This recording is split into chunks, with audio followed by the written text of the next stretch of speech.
नमस्कार।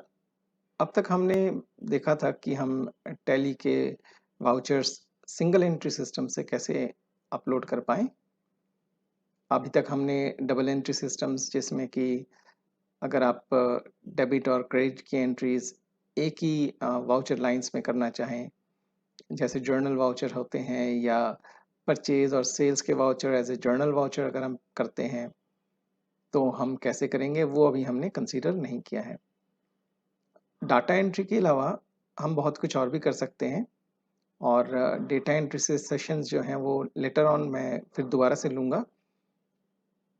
उसके पहले मैं कुछ और चीज़ें बताना चाहूँगा, जैसे मान लीजिए कि आपके कस्टमर्स आपसे रेगुलर बेसिस पे अकाउंट स्टेटमेंट माँगते हैं और मेल पे आपके पास रिक्वेस्ट आती है और आप उनको उस मेल को पढ़ के और उनको आप रिटर्न करते हैं टैली से अकाउंट के स्टेटमेंट्स को उसको निकालते हैं और उसे पीडीएफ में कन्वर्ट करके और आप उनको भेज देते हैं ईमेल के थ्रू से।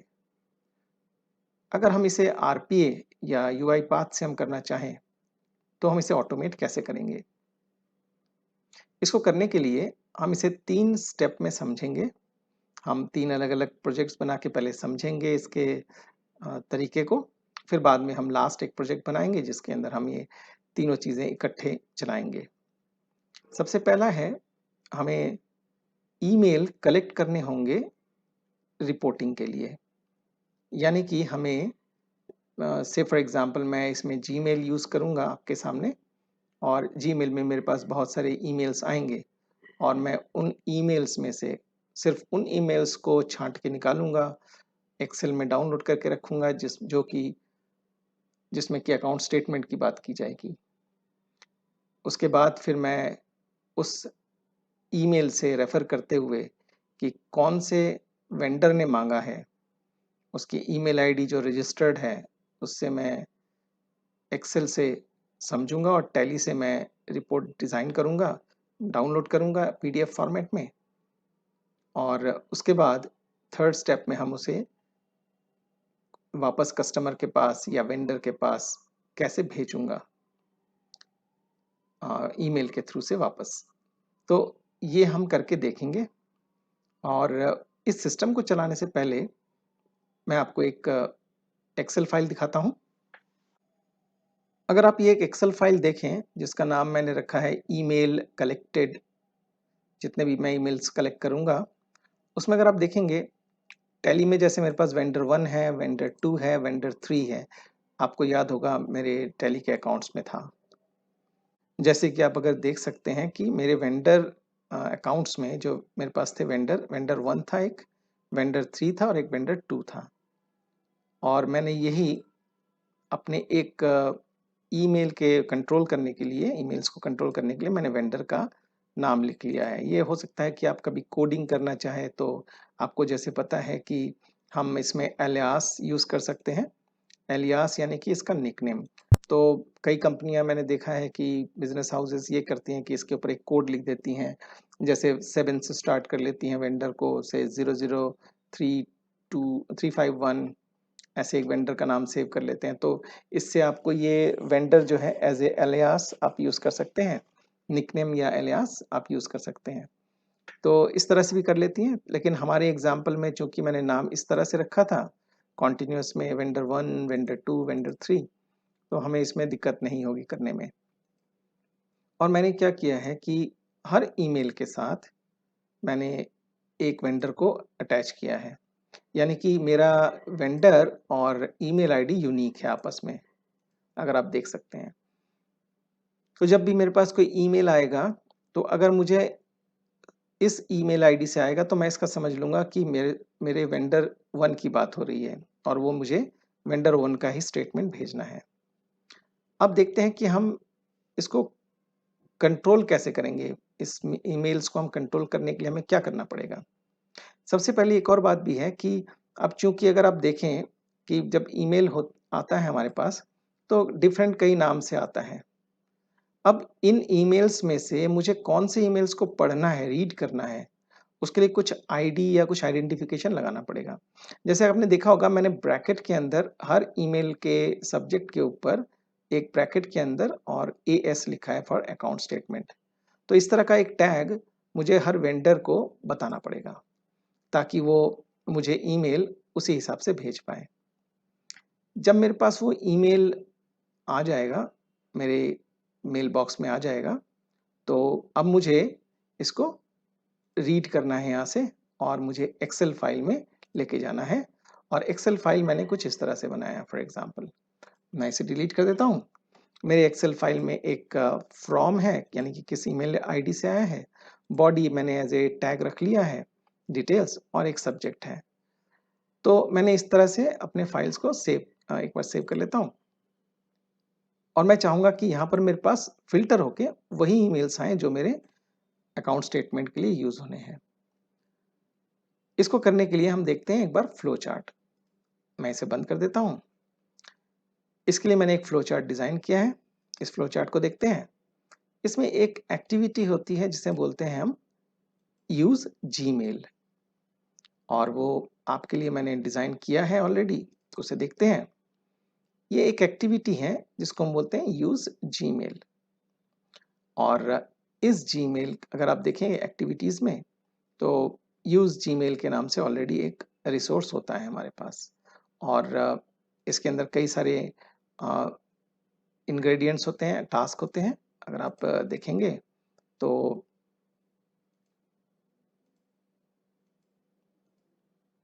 मेल फोल्डर्स में आपको ये मिल जाते हैं कंट्रोलिंग के लिए, जीमेल के या किसी भी टाइप के मेल को। इसमें आउटलुक भी हो सकता है, जीमेल भी हो सकता है। अब हम देखते हैं कि तो सबसे पहले हमने कहा कि हमने यूज़ किया जीमेल। जीमेल को यूज़ करने के बाद हम ट्रैवर्स करेंगे, जैसे एक्सेल में हर लाइन को ट्रैवर्स करते थे, इस तरह से हम ट्रैवर्स करेंगे ईमेल को फॉर ईच ईमेल। तो इसमें एक एक्टिविटी होती है जिसका नाम होता है फॉर ईच ईमेल। अब ये ईच ईमेल आउटलुक में भी काम करता है और गूगल में भी काम करता है। उसके बाद हम उसका एक रेफरेंस लेंगे फॉर ईच के लिए करंट मेल। करंट मेल के हम कैप्चर करना चाहेंगे हमारे इनबॉक्स से, क्योंकि इसमें आपके पास जैसे बॉक्सेस होते हैं, इनबॉक्स, आउटबॉक्स, ड्राफ्ट, तो हम इनबॉक्स से ही उठाना चाहेंगे। और हम एट द मोस्ट पहले 100 ही ईमेल्स को चेक करेंगे। और चेक करने के लिए हम क्या करेंगे, उन ईमेल्स को पढ़ेंगे जो अनरीड हैं, क्योंकि अगर एक बार रीड हो गया तो मैं दोबारा से रीड करके उसे इंसर्ट नहीं करना चाहूँगा। और इसके अलावा एक फ़िल्टर और लगाना चाहूँगा, और वो फ़िल्टर होगा मेरा सब्जेक्ट कंटेन्स एएस, जो मैंने टैग बताया था आपको। इस टैग से मैं फ़िल्टर आउट कर पाऊँगा। तो जब ये फ़िल्टर करेगा तो अब आप समझ सकते हैं कि मेरे पास फॉर ईच के लिए रोज़ जितनी मेल्स होंगी उतनी ही होंगी। तो ये मैंने यूज़ किया है, और मैंने जैसे बताया था कि फ़िल्टर टैग मैंने यूज़ किया है सब्जेक्ट के अंदर। इसके बाद मैं एक्सेल फाइल को यूज़ करूँगा। उस फाइल का मैंने नाम दिया है जैसे कलेक्टेड ईमेल्स कलेक्टेड एक्सएलएस, और उसको मैंने रेफ़र किया है एज़ एक्सेल। तो इसको देखते हैं। ये मेरा यूज़ एक्सेल फाइल है और मैंने डेटा के अंदर एक फ़ोल्डर है, डेटा फ़ोल्डर के अंदर ईमेल कलेक्टेड है जो मैंने आपके सामने ओपन किया था, और इससे मैं रीड करना चाहूँगा। अब रीड करने के बाद मैं चाहूँगा कि उसके फ्रॉम टैग जो है, यानी कि एक तो फ्रॉम टैग होगा, और ऐसे ही सब्जेक्ट होगा, और ऐसे ही बॉडी होगा। मैं इन तीनों को लेना चाहूँगा। और मैंने शायद इसमें एक गलती कर दी है, मैं आपके सामने उसे ठीक कर देता हूँ। और गलती जो है वो है कि मैंने बॉडी की जगह सब्जेक्ट लिखा और सब्जेक्ट की जगह बॉडी लिखा है, तो ये कन्फ्यूजन क्रिएट करेगी। तो मैं यहाँ पर सब्जेक्ट लिख देता हूँ, यानी कि, और इसे बॉडी लिख देता हूँ।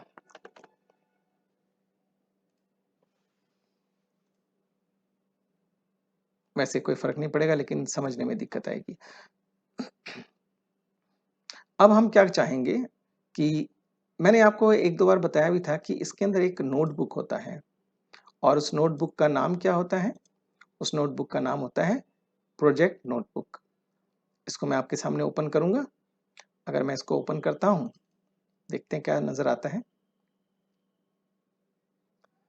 ये प्रोजेक्ट नोटबुक जो है ये आपको स्क्रैच पैड देने में मदद करता है। जैसे यहाँ देखिए एक स्क्रैच पैड लिखा है और इसमें अगर आप गौर से देखेंगे तो A1 A2 इस तरह से नेम्स आ रहे हैं, जो डेटा नेम्स होते हैं नेम बॉक्स के अंदर, इसे हम डेटा नेम्स बोलते हैं। और इधर भी देखिए B1 B2 ये आ रहा है। ये स्क्रैच पैड की तरह यूज करते हैं, यानी टेम्पररीली कभी भी कुछ कैलकुलेशन करना हो कुछ, या कुछ हम फिगर्स रखना चाहें तो रख सकते हैं, बाद में यहाँ से उठा के हम कहीं पेस्ट कर सकते हैं, ले जा सकते हैं। ऐसे ही डेट के लिए होता है, डेट के अलग अलग फॉर्मेट्स होते हैं, इसका इस्तेमाल हम कई बार करेंगे जब हम लेटर ऑन स्टेजेस में जाएंगे। ऐसे टेक्स्ट होता है, नंबर फाइल्स होती हैं और एक फाइल और भी होती है जिसमें हम फाइल को हैंडल करने के लिए हम रखते हैं। तो एनी हाउ अब हम इसमें इसका इस्तेमाल करेंगे। तो ये इसका नाम है project notebook, project underscore notebook dot XLS। हमने उसका निक नेम रखा है नोट्स, जो बाय डिफॉल्ट हम रखते हैं प्रोजेक्ट नोटबुक का। और हमारे डेटा मैनेजर में अगर आप देखेंगे, इसका अगर आप प्रॉपर्टी चेक करेंगे, हाँ ये तो ओपन करेंगे डायरेक्ट, इसमें से चेंजेस ऑफ रखा हुआ है। दैट मीन्स कि हम कुछ अगर चेंज भी करें स्क्रैच पैड में तो कभी सेव नहीं होगा, तो इसलिए हम ये टेम्पररी स्टोरेज यूज करते हैं। हम वेरिएबल्स में भी रख सकते थे और ये एक और भी तरीका है। तो इसमें हमने कहा है कि जो भी करंट मेल है उसके फ्रॉम किस ईमेल से आया है उसको रीड करें और उसे सेव करें स्क्रैच पैड A1 कॉलम में, A1 सेल में। ऐसे ही सब्जेक्ट को रीड करें और B1 में रखें। और इसके बाद इसी तरह से हमारे पास बॉडी है और बॉडी को C1 में रखा है। इन सबको जब हम कर लेंगे, यानी कि एक A1 B1 एंड C1 को जब कर लेंगे, तो हम चाहेंगे कि जो हमारा ओरिजिनल फाइल है, जो एक्सेल है जिसमें हमने ईमेल कलेक्ट करने थे, उसके अंदर अपेंड रेंज करें। अपेंड रेंज यानी कि एक पूरी लाइन को वो एक्सेल के अंदर ऐड करेगा, जिसमें 3 सेल होंगे।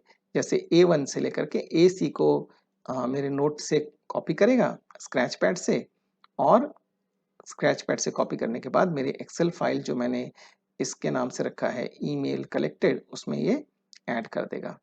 और आपने देखा है कि मैंने उसको, जो मेरा ईमेल कलेक्ट का फाइल है उसमें मैंने सेव चेंजेस लिखा है, तो जैसे ही वो राइट कर देगा उसके बाद ये सेव भी हो जाएगा।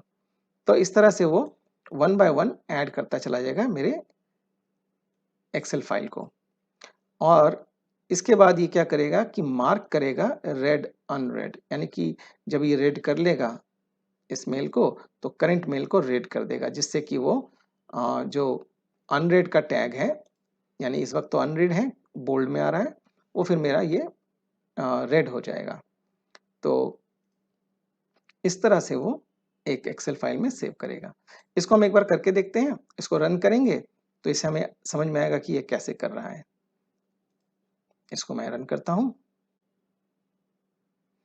अब ये रन हो रहा है देखिए, और स्क्रैच पैड भी ओपन हो गया। आप देख सकते हैं एक के बाद एक ये रीड करने लगा है और ऐड कर रहा है मेरे एक्सेल फाइल में, उसने ऐड कर दिया होगा। एक बार हम चेक कर लेते हैं कि उसने ऐड किया कि नहीं किया है, और हम इसके लिए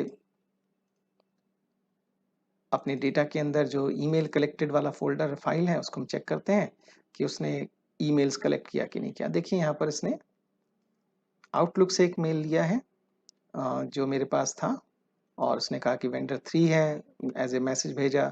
ये भी देखिए एक और आया है एज ए वेंडर 3, 2 जगह से आया है। और ये तीसरा है जो यहाँ पर आया हुआ है रेडिफ मेल से, और उसके बाद देखिएगा एक और आया है रेडिफ मेल से, और यहाँ पर वेंडर 1 लिखा है, और अगर आप देखेंगे तो यहाँ पर वेंडर 2 लिखा है। अब अगर मैं इसको देखूं, मेरे इसको अब यहाँ पर आपको दिख नहीं रहा होगा क्योंकि ये रिफ्रेश नहीं हुआ।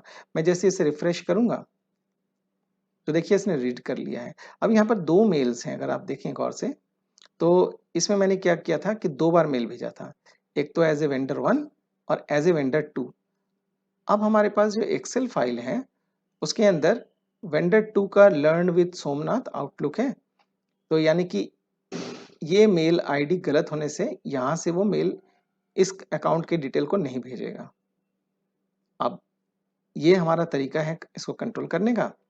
तो पहली बात तो हमने अभी देखा कि हम सबसे पहला स्टेप था कि हम कंट्रोल कैसे करेंगे, यानी कि हम डेटा को ऐड कैसे करेंगे अपने सिस्टम से उठा के, यानी कि जीमेल से हम इस एक्सेल में कैसे लेके आएंगे।